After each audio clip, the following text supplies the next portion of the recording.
Greg Williams, welcome to Second Nature. It's nice to have you here. Thanks, Dylan. Nice to be on. Nice to see you, Aaron. Likewise, likewise. Thanks for doing this. You, Greg, are the president of Backbone Media. Maybe just quickly first, a quick intro to yourself and the agency, the institution that you lead. Yeah, always fun to storytell a little bit about my tenure at Backbone. I've been here for quite some time. I've been here for 20 years. I've worn a lot of different hats. I did join as we had no titles, but really a PR account manager, originally working on the Polar Tech account with Nate Simmons. And over time, through trust and I'd say stickiness of PR relationships, have expanded the business and really my role to encompass a lot more, including paid media, including social. So have worn a lot of hats as the business has grown. We have 100 people split between our mountain city and 16 states.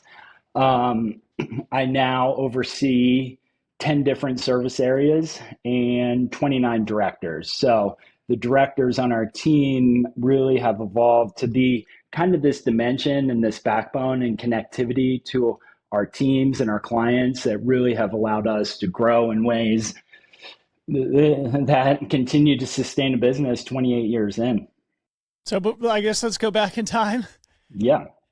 The I understand that you started in the outdoor industry way back, in the early '90s, and you were in Philadelphia and managing an indoor climbing gym. I would love to have you just share a little bit about that period of your career in indoor climbing, how it's grown and evolved in general, because it has provided sort of a training ground that has created a lot of the best athletes in the sport now. Of course, it's now an Olympic sport too, so Mhm. you've probably been able to have a really interesting perspective on that industry, but maybe just tell us about that period of life, how you fell into the indoor climbing community, and any sort of thoughts of how it's grown and evolved over the years. Yeah, sounds great. A lot of storytelling around the Philadelphia Rock Gym. So I graduated from college in 1992. The job market was pretty tight back then. I had an accounting degree and had been interning at Hershey Chocolate consecutive years. Hiring freeze in 92, economy was pretty tough. So it turns out that my college buddy, who we started climbing late in college, Matt Branca, was from Philadelphia, and there was no climbing gym in Philly. And we had been going to this climbing gym called Climbnasium at a barn, and there was just so much energy and vibe and just stoke in this barn. And we scraped together 30,000 bucks to start the Philadelphia Rock Gym. We built it ourselves, went to Home Depot, bought a hammer. I haven't really ever shared this publicly. We were such neophyte climbers. We started the gym. I didn't even own a belay device. So I shouldn't say that. And climbing gyms back then were owned by regional and icons and professional climbers. So we there was a little friction back then, but it was almost an Amish barn raising where the community came together, built the gym, and really two lessons kind of learned from the gym is there is a very, very large climbing community in Philadelphia that had nowhere to get together. They're climbing in the woods with their partner, kind of this obscure sport, pre internet, really no media around the sport except for Climbing Magazine back in the day. And we couldn't wait till that magazine showed up. But what really, really happened, it demonstrated the power of community and that there were a lot of climbers around Philadelphia. They wanted to meet new partners, they wanted to plan trips, and they wanted to train. Dylan, I think exactly what you talk about. We could talk about the influence and pathways and on ramps to the sport maybe in a second, but those early on times and just providing a place for the community come together. We were very, very welcoming to new climbers, which I think was central to the success, but always investing in core setting, building new walls, reinvesting in the gym constantly. So we started the Banff Mountain Film Festival with REI. That continues today since in Philadelphia. So many dimensions to that business that I think carry through and that influence in the community, deep roots that you can can create and really build the brand. So that was a fun time. And it was just, we were young, the business, we were a little late opening because we were building it ourselves. We were going up and down the main line to Philadelphia, putting little signs on telephone poles. Coming soon, we were building it ourselves and scraping together. I mean, now you talk about core setting and you have these, lifts and unbelievable hold selection. We had 15 rocks with washers and T-nuts. And we're like, how can we make it to the top of this 32-foot wall? But we just created, I would say the Philadelphia Rock Gym's still there today, one of the iconic gyms in the space. But the other lesson really that we learned, again, we didn't have much budget, no paid advertising at all. And we had 2 PR hits from Philadelphia Magazine that really, really changed the business.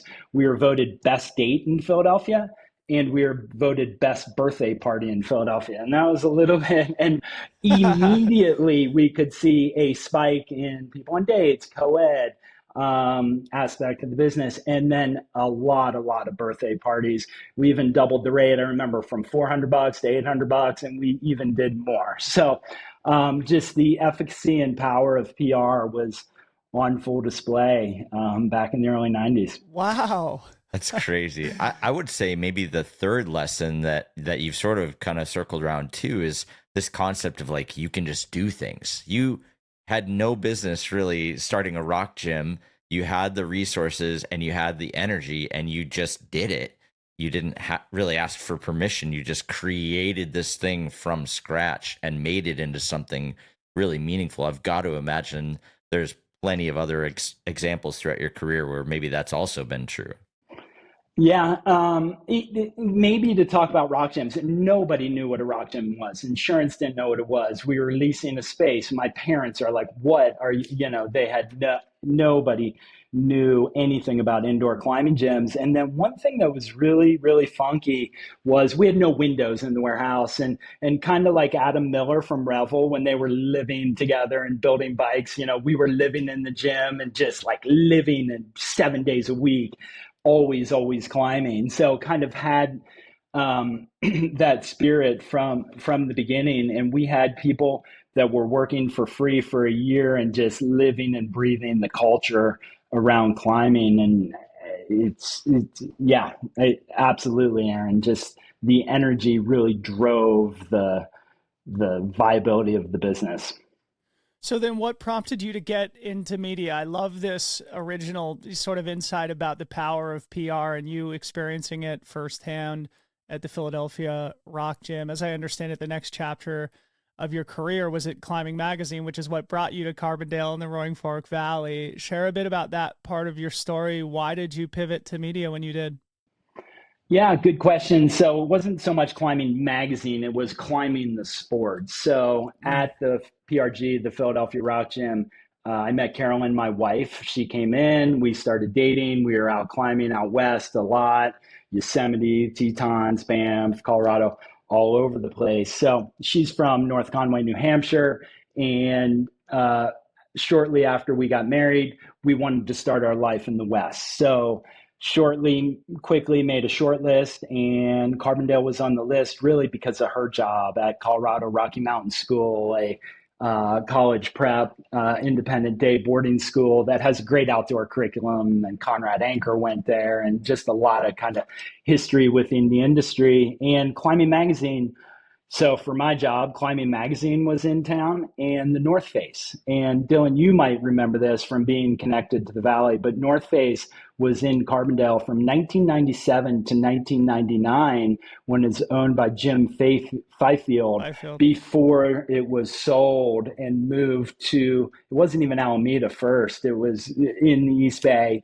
I can't remember the name of the town, but I figured I would work at North Face or Climbing Magazine. So that was 99. So the connectivity then to Climbing Magazine was very connected to Backbone. So Climbing had been sold by Michael and Julie Kennedy to Primedia, and Penn Newhard, the co-founder of Backbone, was working at Climbing Magazine and really had been seeing the efficacy of earned media, hard-hitting gear reviews, and left Climbing Magazine to start Backbone, so 28 years ago. he was on the ad sales side of things. So when he left, I took his job at climbing. So there's this kind of, So there's you and only Penn so, have known each other for a long time. yeah. It seems like we'll come around and talk Yeah, about him in a little yeah, bit. Yeah. yeah, totally. So, Dylan, you would know there's probably not that many pipelines to jobs in the valley that ladder up, but there was Yeah. one, Climbing Magazine, the backbone. Yeah. So, anyhow, stumbled upon Climbing Magazine, just ultra passionate about the sport. There was a hard charging group of climbers at the magazine at that point. And we were just, again, living and breathing it here and had the opportunity. And it was a little bit connected with us having our first child, was the appeal of really maybe joining an organization like Backbone that was a little more diversified beyond core climbing and just like caring about individual moves on routes and stuff like that. So it was really great for me 20 years ago to join Backbone, really to spread my wings, I'd say professionally, in terms of skill set and categories that I was working in. Climbing, loved it, but in terms of opportunity to learn from other categories, other people, was very appealing. And that happened very quickly when I joined Backbone.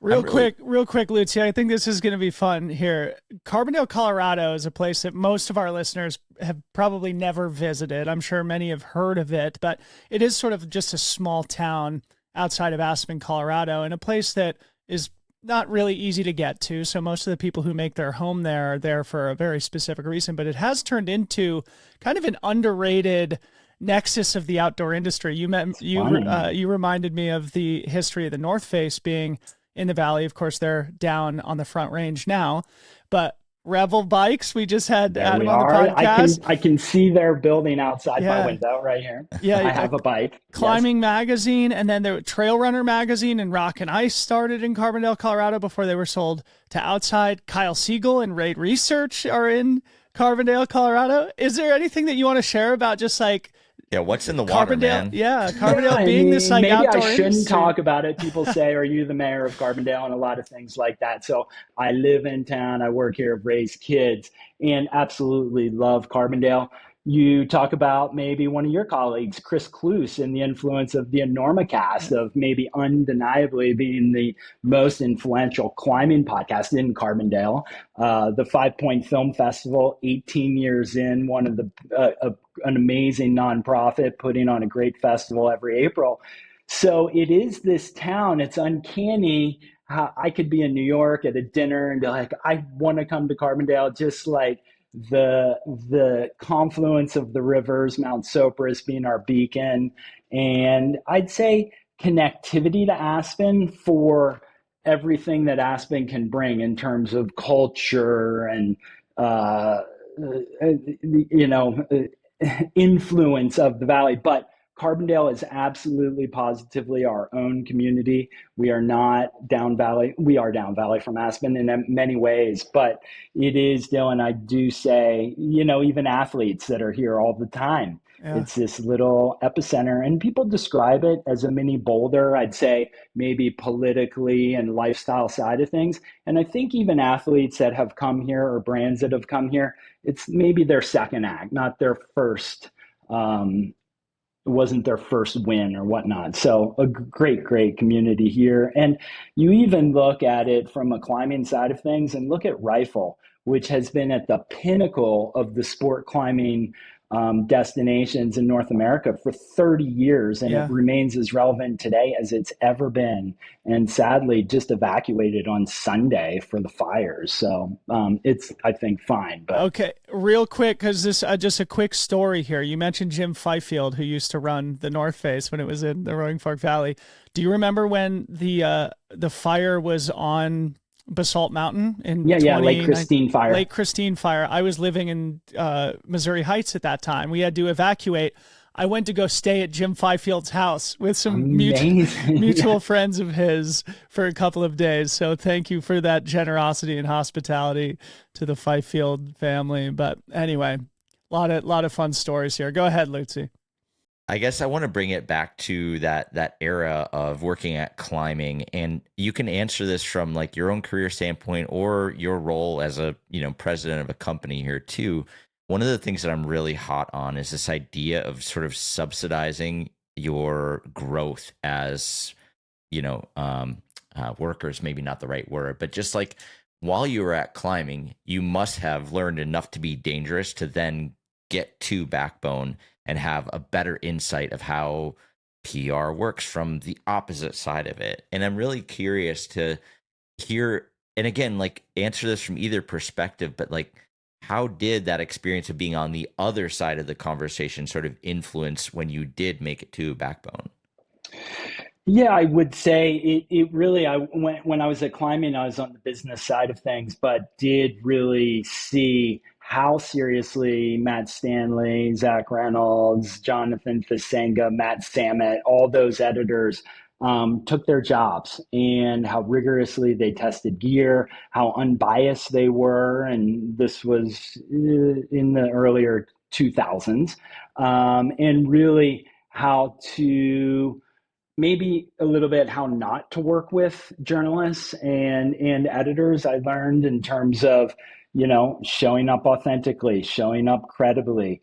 Really at Backbone's core, when we started working with really core climbing brands, core skiing brands, and Polartec being the first brand I worked on at Backbone, and really kind of the entree that Polartec gave us as an ingredient brand, working with all the best apparel brands in the world, and how that really catalyzed us growing our network. But the time, Aaron, that you spoke to at climbing, and just understanding the ecosystem on the editorial side and the potency of those hard hitting reviews, that has changed a little bit now, and the influence of affiliate and whatnot. But yeah, I think those lessons early on, as I came over to Backbone, there were six of us. We had no titles, and we were just doing everything. And who was going to answer the phone when we were out mountain biking at lunch was one of our biggest stressors. But anyhow, the business has evolved a bit, but just being on that side of things. And even to this day, when we look at people on the earned side of things joining, we love journalists, we love creators, we love people that have been on that side of the business in terms of doing work for our partners.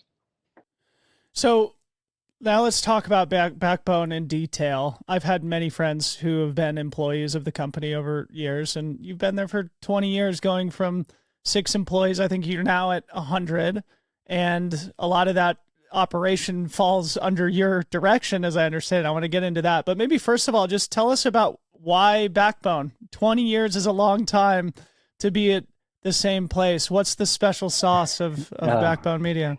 So why Backbone for me is what you're asking. Yeah.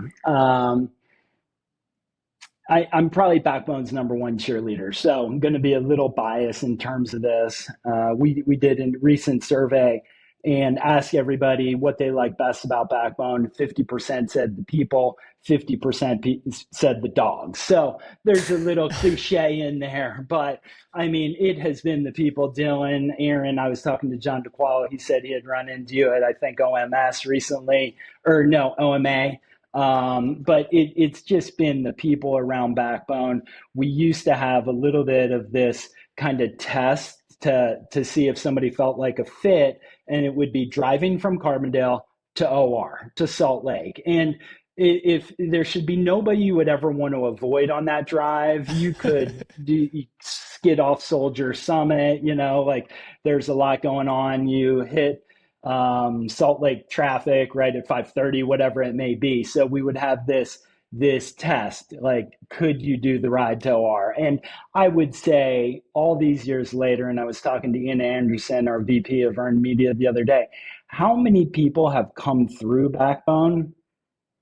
Many hundreds of people. Just somebody here is in the office today, and we were out there laughing, and she's just like, this is what I miss. I just miss the energy around the office. And then I would say, undeniably, the growth that we have had and the connection to these brands and these core sports that have in many ways defined my lifestyle as an outdoor athlete. we work with Yeti and BD and just so many of the iconic brands in the sport. So being able to bring together personal passion to day job and really an outdoor too. I do think you can grow your career. You can be entrepreneurial. You can make a living. We have all seen the industry get much more sophisticated from a stakeholder side of things, publicly traded brands, the influence of private equity, what going on and everything going on, that it's the intersection of lifestyle with career. There's a lot to unpack there. And I think we could ask you, like, oh, what does Backbone do specifically? And there's a lot of different ways we could take that. But what I want to ask you is, what is the stuff that you're working on collectively at Backbone that you're the most excited about? Because like you said, there's a lot of stuff that's going on, but I'm really curious, like, what are you the most fired up about or most passionate about when it comes to what the agency is actually putting together and putting out? Yeah, there's so much there, Aaron, and just maybe it doesn't keep me up at night that much anymore, but that's what I think about all the time is, are we meeting the market? It's we have seen, and I like what you guys were talking about Substack the other day, of creators getting closer to getting paid and that whole ecosystem that exists there. So much is changing in the space, and I always think, are we meeting the market? Are we cannibalizing our own business with clients? Are we able to just and I say meeting the market, and I feel like when we are, that is the better barometer of success than really kind of the details of our financials. And that is what has become so tricky in the age of AI, the I don't even know if you would say the change and evolution within media, the impact and influence of the creator economy is really how are we meeting the market. So I spend a ton of time, hopefully, thinking about that, looking at organizational structure. How are we bringing teams closer together? And I think that integration and that blurred line and that gray area where you can get creative, you can bring paid, earn together, is really important. So it's weird to think about going from no titles to how can we have organizational structure that brings teams closer together, reduces redundancy, creates pathways then for people on our team to continue to grow. Dylan, you've known a lot of people here, and I'm guessing you think they're pretty talented and smart and cool and motivated humans. So how can we, and this is maybe the third thing, are we meeting the market? What do we look like organizationally? How are we creating opportunities and pathways for our best people to continue to grow? And how can we stay in front of their salary curve? How can we stay in front of career growth and career planning in an age where digital media experts are accessible and easy to be poached? Yeah. So how can we be more than a paycheck? We have a hybrid work structure and continue to have that work hard, play hard type balance. And it is tricky. So I'd say, yeah, those three things is what I think a lot about. And it's not just me. I mentioned earlier, we have 29 directors. We have a full VP leadership team that is really, really strong, very, very connected to the business and so talented. As someone who's lived in the Roaring Fork Valley during my time there, of course, much of the local economy is tourism based. So most of my friends at that time were working in hospitality at restaurants and hotels, but Backbone was always the aspiration of everybody. Everybody wanted a job at Backbone because it was like one of the few places you could get a cool, real job in the Roaring Fork Valley. That's probably changed a little bit, but I love this idea of meeting the market as a fundamental organizing lens to look through every single day. And Aaron just asked, like, what does Backbone do? I think it would be fun to just like use, like, how is Backbone meeting the market today? Of course, you know, you guys are an agency, you do a lot of work across, you know, a lot of different, you know, verticals, PR, media, creative, strategy. How is Backbone meeting the market today, if you could summarize it? Yeah, so we started we're meeting the market today by really showing up as an integrated team. So really, we position Backbone as an integrated marketing agency serving the active lifestyle space. So we don't want to be limited to that active lifestyle space, but we absolutely want to be known for something. We have a great book of business beyond core outdoor. I've mentioned some of those brands, but you look at AG1, you look at Strava, Uni Pizza Ovens. We've been able to go outdoor adjacent in terms of that work. And then in terms of meeting the market, we started to see, so right now we have 10 different services. You did as good of a job as anybody listing them out just now. So that was good to hear. But there's been a lot of, say, almost confusion in terms of how to work with Backbone. Are you guys a PR shop? Are you paid media? Is SEO, retail marketing? What is that? So really, I talked about organizational structure and bringing teams together. We want to show up as an integrated team. So we've evolved our services to help brands be able to easier navigate working with us, being able to be more nimble in terms of the way that we show up.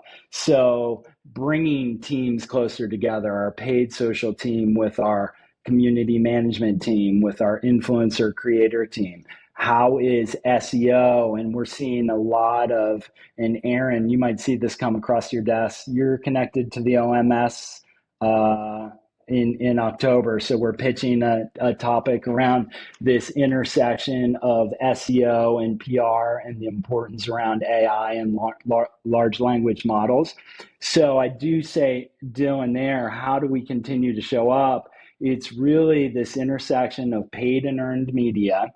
And there's that gray area in between that I mentioned. And how can we get creative? And how can our go to market strategies and campaigns break through in a way that are driving discovery, new customers, deep community relationships, and eventually conversion? So it's continuing to push the envelope in every meeting we have, all staff, department, and teams.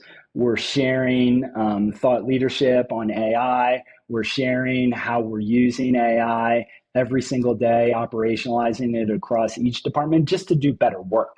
We're not looking to downsize our team or whatnot. We only want to do better work. I would love to go down a little rabbit hole with you, if that's all right.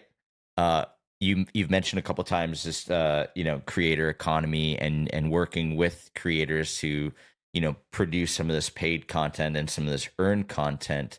And it really feels like in a lot of ways, brands are looking for that, and athletes are pivoting towards that and integrating it more into their structure as well.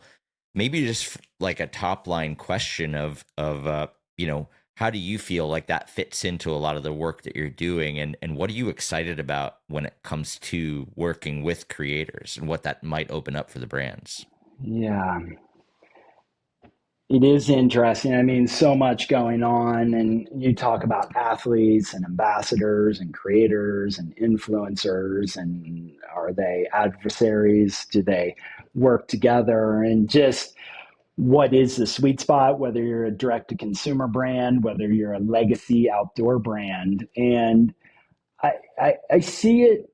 I see a couple things going on. So you see a lot of brands that have been in the space for many, many decades, and there might be some legacy in there with athletes and ambassadors, and almost a resistance to evolve to working with creators, or you're kind of hanging your hat a little bit on the fact that we don't work with creators.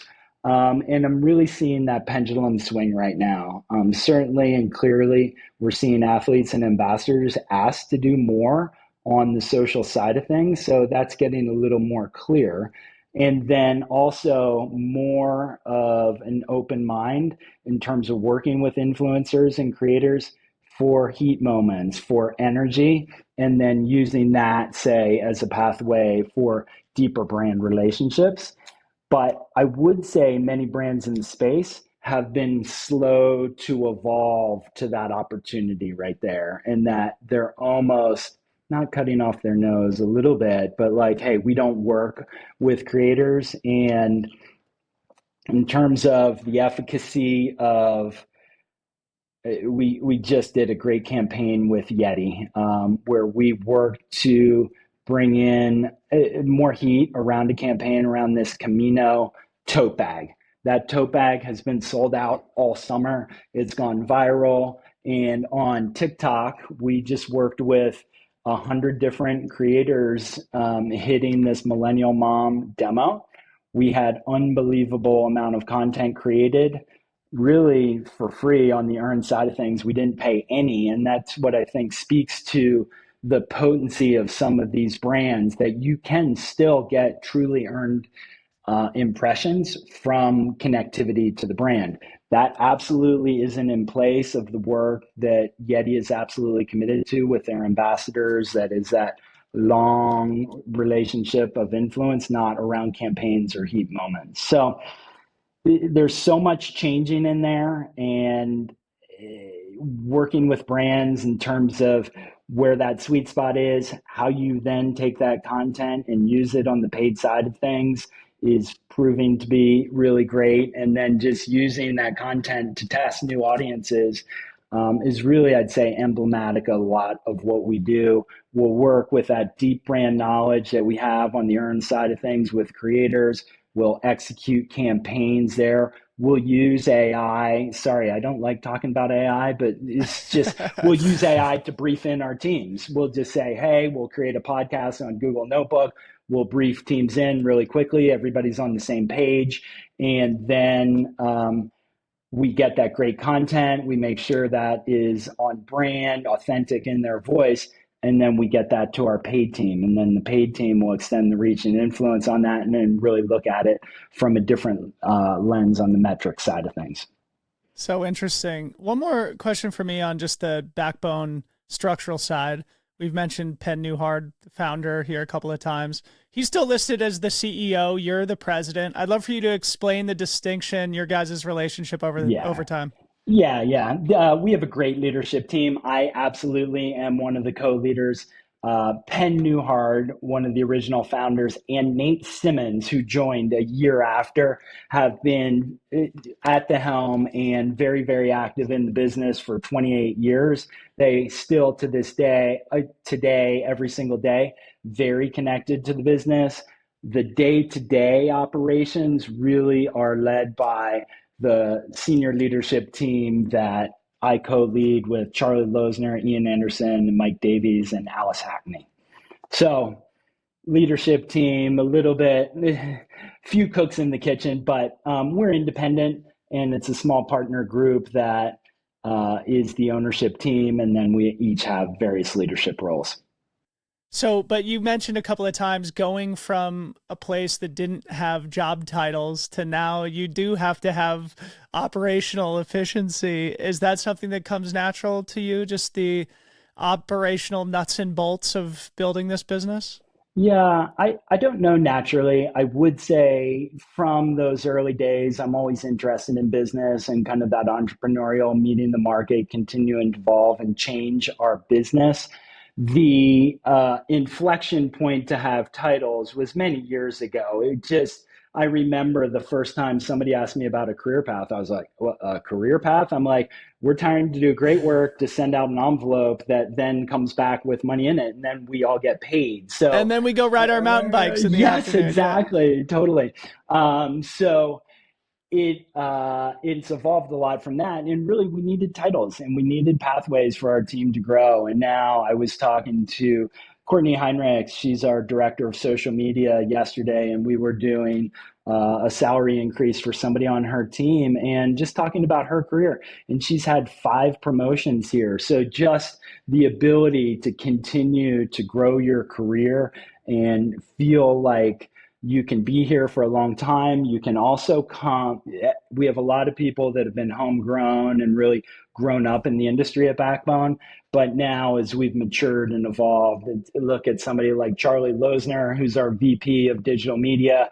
He came from outdoor research and before that, a long tenure in the industry and in finance.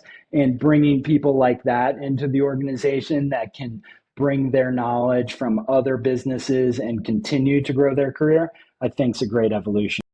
I'd love to hear some career advice for people that are in roles and specifically maybe even managers of other people because you have, let's call it, the luxury of having a large team where there is room to grow, there is an ability to create new roles for people and to develop new teams and stuff like that, but that's not always the case. And I think managers or even employees themselves get stuck in this case of feeling like, well, there's nowhere for me to go after this, like what am I supposed to do? What kind of advice do you give those managers that are struggling to create opportunities and growth for their direct reports? Yeah, it's a good question. It's really germane to our business. We don't have deep, leadership training courses. We do have some Asana, tasks and onboarding. Our onboarding is phenomenal. And we used to tell people, hey, Backbone, it's an entrepreneurial place, but that doesn't land with everybody. Not everybody's like, oh yeah, I'm doing that. I'm gonna explore over here and launch retail marketing. So we have found that doesn't work. So because we have 10 services, we've really opened up pathways for people to work with other teams just in terms of structure. So really being able to cross train across other teams. Most clients we work with, we have minimum of 3 services that we are engaged. So naturally, you are exposed to more parts of the business. We had our annual charge, the last annual charge we had, which is our all company meeting. We don't do retreats and go backward, we charge. We gave out the book Range, and that was a book written just talking about the efficacy of really being good at many, many things and showing range in terms of your work. So, David Epstein book, I think it is. It's a great read. Yeah, it's good. And they talk about, music and sports and really not focusing too early on. So really champion range in terms of learning. And I would say in this day and age for people young in their career, I mean, just the resources that are available to get Google certifications or Amazon or Meta. It's just like be a self-directed learner within your career, get some certifications that show range within your work. You will be more valuable to us as an agent, to our clients, therefore more valuable to us as a business.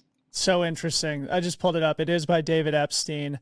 Subtitle is Why Generalists Triumph in a Specialized World. And it's actually, I think, very relevant to Backbone because you guys are generalists, right? Yes, and you have yes. 10 services and you have to have range, which makes me want to talk about some themes that we identified would be fun to talk about. And that is this sort of like dirt bags to data. You being at Backbone for such a long time, you've seen the industry grow up, especially how marketing has evolved over that time. So going from very DIY stuff to, you meeting the market, understanding that brands could use help via your services to grow their businesses. And now, of course, with the advent of digital marketing, you can measure everything. We've talked about performance marketing a bunch on the podcast. So maybe you could just share a little bit about how marketing has grown up in your 20-year tenure at Backbone. Yeah, I would say that dirt bag and data, it's an interesting tension maybe, or what we saw as an opportunity. So really from the start, Backbone representing brands credibly and authentically is just absolutely central to who we were. And we were doing it with backcountry ski brands, ice climb brands, alpine climbing brands, 28 years ago. And it was really, really tiny opportunity back then for 2 people faxing out press releases. But so really that authentic connection to the community, maybe you could say dirtbag, has always been central. And that took us a little bit, and we were able to expand, and then we were able to expand into a couple more sub niche categories of human powered outdoor. And that got us so far. And that was really, I think, important on the PR side of things, those sticky relationships. You're absolutely riding for that brand and being able to represent them. What we always said, better than anybody internally. You knew the audience, you knew the product, you knew the MSRP, you knew the wholesale, like you just knew everything about that brand. But then we were a little limited in terms of what we could do. So really then bringing, say, kind of the that art side of things, that connectivity to the space, and really the science side of things. So it coincided nicely with expanding our business by adding paid media. So back in the day, BD, Cloudveil, Polartec, Gerber, we were buying media for and really needed to then elevate what we were doing on the data. The analytics would have been a strong word back then, but any sort of reporting that we had to bring together. So then Backbone, for many, many years, I'd say our growth was catalyzed at this intersection of art and science. So really being connected to the sport and then bringing the data. So no really syndicated research tool could tell you more about ice climbing than we knew, or more about hunting than we knew. So really that connection and where influence comes from was really important. And then overlaying that with the data side of things. And that's when I think Backbone really, really started to grow, was that paid media side of things and really bringing that data side, which really differentiated us from our competitive set within outdoor. So now when we look at our competitive set, we look where white space is. It's not only within outdoor, and you look at many other great outdoor agencies that exist and a lot of friends there. We have a lot more sophistication, I'd say breadth in terms of our service offering because of that data and that analytics side of things. And that is very connected with the paid media that we buy. So in 2024, we bought $75 million worth of media, just really in outdoor and outdoor adjacent. We go broader. We've run, World Series TV ads, college football type stuff, but really going after this outdoor adjacent category. I mean, the category from when you started until now has just like exploded in size and sophistication as well. What's been your experience watching what the sort of the response, or like what are the brands doing that you're seeing that are also kind of scaling up or getting more sophisticated? Because you're coming in with this data, but how are they sort of matching you, or what do you see kind of their response being? Yeah, I mean, there's been so much changing there. I'd even say, and really having to do with brands wanting to drive their direct to consumer aspect of their business. Everybody wants that to be at least 20% of their mix, if not more, if not 100%. So just the maybe too bright of a light shining on performance at all time. We are seeing CFOs being much more present in marketing meetings. You're just seeing much more rigor connected to performance. We're rebudgeting, reforecasting weekly, daily sometimes, and just the yeah, just the focus on the performance side of things has really, really changed. And you would see a lot of brands come out of COVID, come out of those go-go years that we all enjoyed to some degree, and people were harvesting and really squeezing the bottom of that funnel and really taking home record profits and really having great years. I'd say as an agency, we're very hopeful coming into this year that some of the budget was going to be invested back to the top of the funnel, a bigger percentage that we've seen before. And that's been a little bit disrupted with the chaos of what has happened so far in 2025. Some brands are doing it to a degree, but I'd say by and large, brand budgets have not been growing this year. Lutzi, I feel like this is a good on-ramp to the authenticity versus algorithms thing. Yeah. Yeah. I mean, like we said, the brands have become so much more sophisticated, not only in the way that they deal with data, but also, sort of balancing out these two things, right? They want to maintain that core language. They want to be authentic, but they also have like a new thing to leverage or battle. I'm not sure the right one for this one, but like the algorithm plays a bigger role, where in the past you could get featured in a magazine, or a newspaper could say it was the best place to go on a date, and that would make a meaningful difference.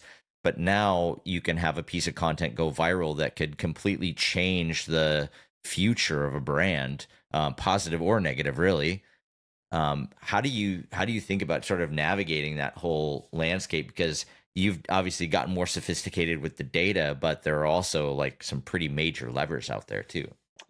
Yeah, I mean, there's a lot here. We could talk a lot about it. I would say what Backbone really positions the business around, our unique positioning is around brand, community, and performance.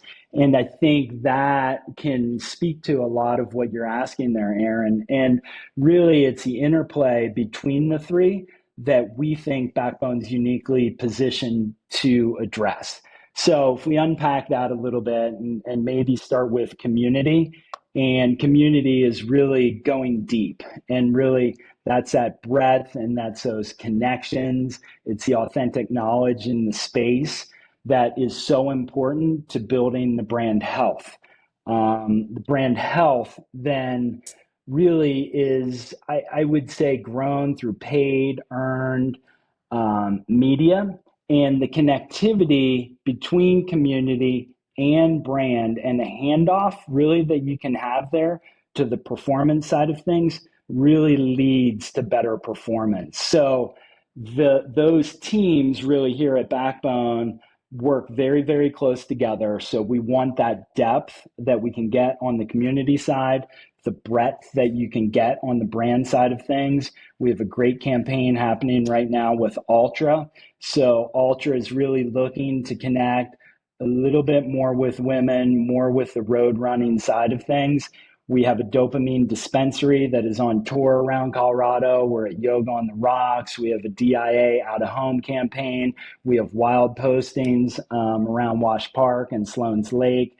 We've had deep PR press experiences around that. So really that's that kind of brand breadth that we look to get, and that connectivity then to performance and really a whole different set of net metrics is where I'd say Backbone is really unique in the active lifestyle space. You have many agencies, I would say, that would touch on one or maybe two aspects of brand, community, or performance. But really, I think that intersection of all three and that balance, which is a little bit different in Q4 during your high season, you've created demand and you want to harvest, or maybe it's a slow time of year, you're a hunt brand and you want to create content, you want to develop kind of that brand connectivity to the space. We would have a wholly different approach to things. So interesting. So this brand, community, and performance heuristic could be an entire episode in itself. Andy Ralston, who's the Senior Director of Strategy, wrote a cool piece on your guys' website that we'll make sure to share in the show notes for people who want to go deeper on brand, community, performance, which you guys abbreviate to BCP, which is dangerously close to BPC. So yes, that we may have to send you a cease and desist, Greg, but just kidding. Anyway, you know what? I think it leads to wanting to talk about like where outdoor is now. It strikes me that you being in the industry for such a long time and Backbone being such an important member of the outdoor community, you probably have a pretty interesting perspective and vantage point from which you can kind of diagnose the health of outdoor more broadly. How are brands doing? Because I know it has been a tumultuous time emerging from the go-go days of COVID, then sort of bouncing back, recovering, and then going straight into the teeth of tariffs. If you had to diagnose the state of outdoor brand landscape, where are we in 2025? Yeah, I think there's as much opportunity as there's ever been. I really do. I get criticized a bit for being the glass half full guy all the time, but I am 100%. And you guys have seen it, and top line growth is growing 2%. It's coming from the casual, not so much the core. And I think if you unpack that a little bit, that's an opportunity. That's new entrants into the sport. I think with brands maybe de-niching their product mix a little bit in terms of their offering and opening it up to the next generation that is really focused around the experience-based economy. You look at urbanization and how that would influence the outdoor industry. Dylan, you mentioned, and I think there's one thing really interesting here, and I don't know exactly what it is, but the on ramp to sports is totally different, right? Like climbing gyms, you even see wave pools now. There's not just one, there's many. You see yoga in the park, wave kayak, features and everything. So the on ramp is totally different to the sport. You will see more people come to the sport doing more activities. You see athletes then taking climbing gym, wave pools, whatever, and really transcending the sports. I mean, they're lighter, faster, stronger. They're using the gym to continue to train. You see this intersection of outdoor and fitness that 10, 20 years ago did not exist.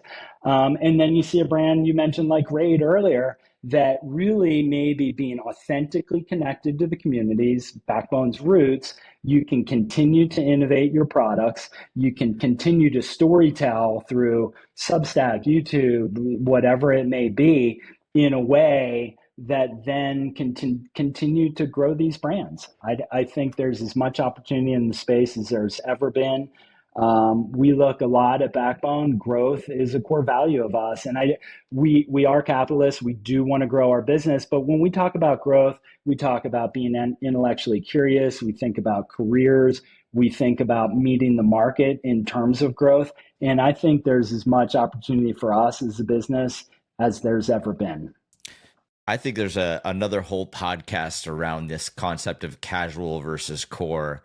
I'd love to hear you talk a little bit more also just about what do you think brands should be doing to really engage that casual consumer? Because like you said, there are now all these other opportunities to experience the sport and get on-ramped into it. But how do you think brands would best, exist in that space?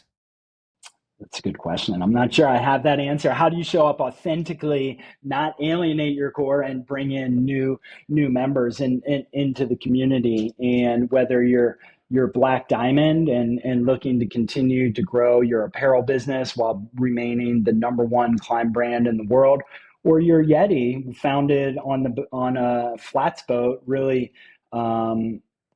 making coolers for hunters and anglers, and now you're a $3 billion publicly traded company that has a huge stainless steel water bottle business and Whole Foods. So how can you continue to be both is what we're talking about all the time. But I do think it is possible. I did mention maybe deniching your product line a little bit, having range in terms of the abilities for product to be used in multiple sports. And then a lot of what you see in the reuse, repair side of things, and just the importance of that to the next generation. And you see Patagonia doing a great job on that, which is fun to see. Awesome. Man, I feel like we could do so much more with you, Greg. I know we want to be respectful of your time. One more thing for me before we get to BPC. I read that you have been a longtime youth basketball coach. Today is my son's 3rd birthday. Lucy's also a dad, so this is dad corner here on Second Nature. What has coaching youth basketball taught you about running Backbone, or maybe vice versa? What has running Backbone taught you about leading young athletes? Yeah, there's so many similarities, trying to get everybody rowing in the same direction. And all the while, whether you're at Backbone or on the basketball court, somebody trying to punch you in the face and, mess up what's going on. But I did just almost say retire from coaching hoops. I played a bit of hoops in college and then coached for 10 years. In the last 3, I coached at the varsity level, so assistant varsity basketball coach. And that was, I'd say, one of the more rewarding and more immersive really than me playing individually. Coaching a team, learning to coach, trying to be a better coach, coaching my son, parenting within all that. We made states 3 years in a row. But really just so many lessons. I would say the number one thing when I coached basketball, I had no idea where my phone was. I was just like, where's my phone? They'll be like, how many minutes left till half's over? I'm like, no clue. I just wouldn't even know. I didn't know where my phone was. So really just in terms of being engaged, being present with the guys, as around Western Colorado, it's I wouldn't ride the bus because I'd always be on the phone going to games. So I would drive myself. And when I showed up in the gym and would walk into the gym and we're like out in Montrose or something like Grand Junction, their face would just light up that we cared about them as players and that, we just showed up and were present. And I think that's here at Backbone every day. So one of my roles here, I talked about the charge, our annual get together. My goal, and this might be a low bar, is to know everybody's name on the team, which seems preposterous a little bit coming from where we were. But we have 100 people. We're across 16 states. We're on Zoom all the time. So I've really tried to, I don't know, evolve my leadership over time to really get to know people on the team beyond a quick interaction. So sometimes I put myself on the spot. I'd be like, I know we've met a ton of time. I will always try to call them by their first name. And the other thing I always do on people's birthday, and this is just weird, guess their age. And it's just like sometimes I get it right, and I don't know why I share that, but just being really connected to these players, to the team in a way that is meaningful to me, and that's why I love still being here 20 years. I can't wait to be a sports dad, guys. Oh, it's the best. That could be a whole nother podcast about sports betting and culture and hip hop and just everything. It's the best. Yeah, awesome. All right, should we get to brand product content here? BPC, Greg, you are our guest here. You know the theme here, just selecting something that's been inspiring you from among the themes of brands, products, or content that you want to share with the audience. Yeah, I'm glad nobody's listening here from Backbone because they'll tell me to stop talking about rucking. So I believe rucking. So for me as an athlete, I do all the sports. I'm trying to keep up with my wife. I'm trying to stay alive and trying to stay fit on any level. I'm always been a mid-pack 80% guy. So rucking, obviously it's been around for a long time, deep roots in military and whatnot, and really exploring what a couple brands, 511 and Go Ruck, have done in terms of creating community is really, really impressive. So what we do, I've created a lot of things around Backbone. We push-ups and we go mountain biking and we go ice climbing at lunch, or we do all these different things. So we have a Ruck Club here at Backbone. We have some AI generated goofy logo, the Backbone Ruck Club. And we go rucking every Thursday morning at 7. And it's just this time to connect. And I would say rucking, which masquerades as really a macho kind of military type thing, is really code for like men getting their emotions out. So when would you ever go walking with like 4 or 5 guys like in town? Like I don't usually. So we now ruck. It's been this amazing thing. It's a great workout. It's really impressive to me to see the communities born around or that have been spawned from it. On Wednesday, August 20th, we're doing a Backbone Rockies baseball game. So going down to Denver for that. And our office is in Rhino. So we're going to ruck from Rhino. So taking down a bunch of ruck packs, we're going to go rucking. We do an hour loop. We do some calisthenics along the way. And just, it's been this cool way to build community. So then we'll leave ruck packs at our office in Denver. They'll ruck. We have a guy, Dustin. This is a surprise, but he'll get it ahead of time, sending him a ruck pack in Boise. So I've just been really, I switched to little things. People are sick of hearing me talk about it, but I just love the community that rucking can build. And then because I'm like a long distance hike, kind of light run guy, it's directly applicable to my number one passion. It also sounds like your coaching career a little bit. You're kind of coaching up the next generation of Backbone ruckers too. Yeah, exactly. Awesome. Well, then you guys will earn your bratwurst at Coors Field at that Rockies game there. Exactly. Lutz, you want to go next? Sure. Well, on the topic of rucking, actually, my wife and I just celebrated our 13th wedding anniversary, and I actually got my wife a weight vest for rucking. This brand Hyperwear. This is not my BPC, but it's related. So yeah, that was an anniversary present, a rucking setup. So here we are. Everybody's doing it. And I'm sure you are on trend with her with Stacy Sims' book Roar, and it's all over the press. Women rucking. So good job. This one is pretty cool. It's pretty. It's a pretty dialed kit. Like I kind of want one for myself. Okay, my BPC is the Hard MTB League. Braden Bringhurst, who is honestly like I'm definitely his biggest fanboy. He's one of the best mountain bikers on the planet and has the sickest style. He created something a year ago called the Hard MTB League. They did a test event, and it's such a cool format of how they basically do like if you're familiar with moto, like hard enduro, where they make them do like kind of obstacle stuff, but like technical, difficult riding.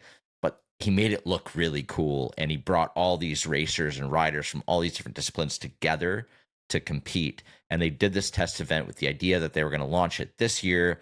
And, you know, the industry has been in a rough spot, so they kind of hit pause. Well, somebody came out and said, nope, this needs to happen.